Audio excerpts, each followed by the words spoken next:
In the small town of Akosombo, Ghana, there was a secondary school girl named Amma.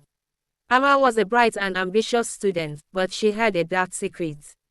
She was involved in witchcraft. Amma had been introduced to witchcraft by a group of her classmates, who had promised her power and protection.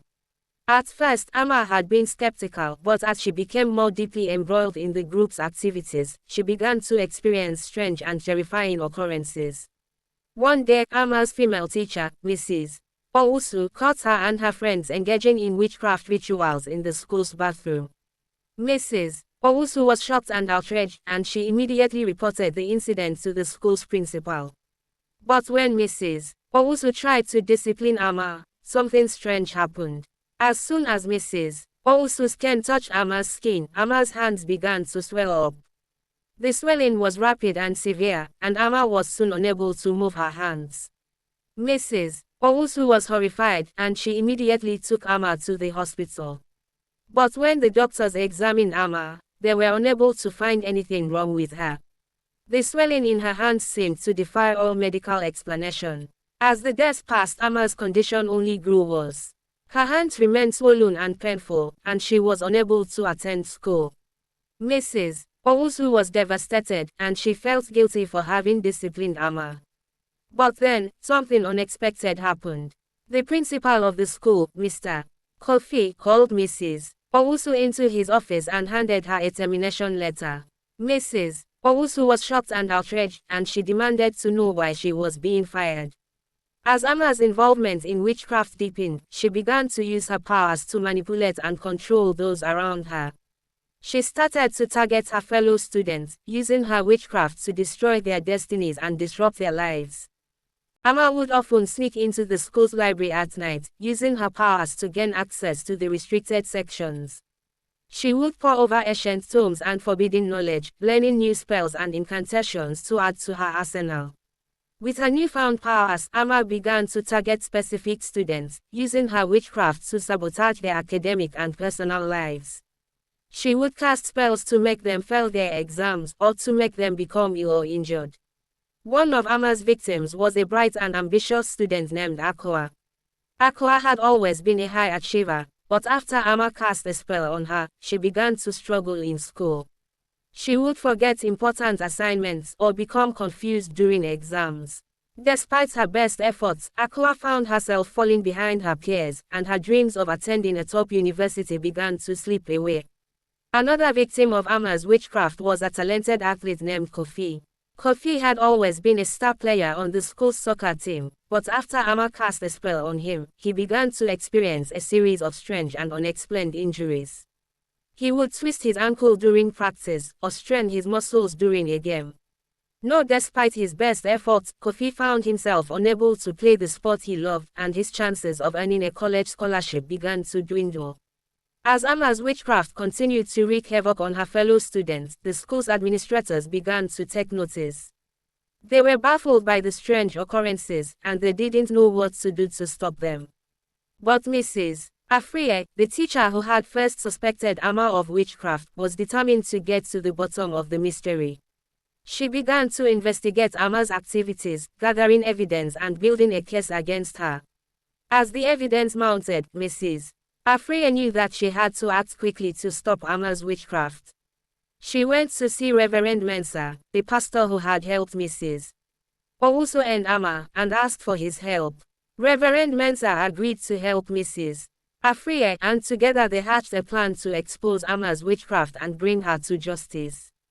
The final confrontation took place in the school's auditorium, where Amma and her friends had gathered to perform a witchcraft ritual. Mrs. Afriye and Reverend Mensah burst into the auditorium, accompanied by several other teachers and pastors. Amma and her friends were caught off guard, and they were quickly subdued.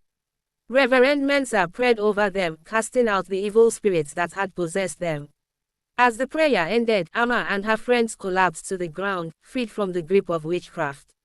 They were taken away to receive counseling and support as they recovered from their ordeal. The school's administrators were shocked and outraged by the revelation of Amma's witchcraft. They immediately expelled her from school, and they began to investigate how such a situation had been allowed to develop. As for Amma's victims, they began to experience a reversal of their fortunes. Aqua's academic performance began to improve, and she was eventually accepted into a top university. Kofi's injuries began to heal, and he was eventually able to return to the soccer field. The school's community was shocked and outraged by the revelation of Amma's witchcraft, but they were also grateful that the situation had been brought to light. They knew that they had to be vigilant, to protect their students from the forces of darkness that sought to destroy them. Mr. Kofi explained that he had received complaints about Mrs. Owusu's disciplinary methods and that he had decided to let her go. But Mrs. Owusu knew that this was not the real reason. She suspected that Amma's witchcraft group had somehow manipulated Mr. Kofi into firing her. Mrs. Owusu was heartbroken, but she refused to give up. She went to see her friend, a pastor named Reverend Mensah, and told him everything that had happened. Reverend Mensah listened carefully, and then he prayed with Mrs. Owusu. As they prayed, Mrs. Owusu felt a strange sensation in her body. It was as if a weight was being lifted off her shoulders, and she felt a sense of peace and freedom that she had not felt in weeks. The next day, Mrs. Owusu went to see Amma at her home. Amma was still suffering from the swelling in her hands, but when Mrs. Owusu prayed with her, the swelling began to go down. Within minutes, Amma's hands were back to normal, and she was able to move them freely. Amma was amazed and grateful, and she begged Mrs. Owusu to forgive her for her involvement in witchcraft. Mrs. Owusu forgave Amma, and she encouraged her to seek help and support from Reverend Mensah. As for Mrs. Owusu, she was eventually reinstated as a teacher at the school after Reverend Mensah intervened on her behalf. And she continued to be a source of support and guidance for Amma, who eventually renounced her involvement in witchcraft and became a devout Christian. But the story does not end there. Another teacher, Mrs. Afriye, had been suspicious of Amma's activities for some time. She had noticed that Amma and her friends seemed to be involved in some kind of occult practices, and she had reported her suspicions to the principal. But Mr. Kofi had not taken Mrs. Afriye's concerns seriously, and he had told her to focus on her teaching rather than meddling in the affairs of her students. Undeterred, Mrs. Afriye continued to investigate Amma's activities.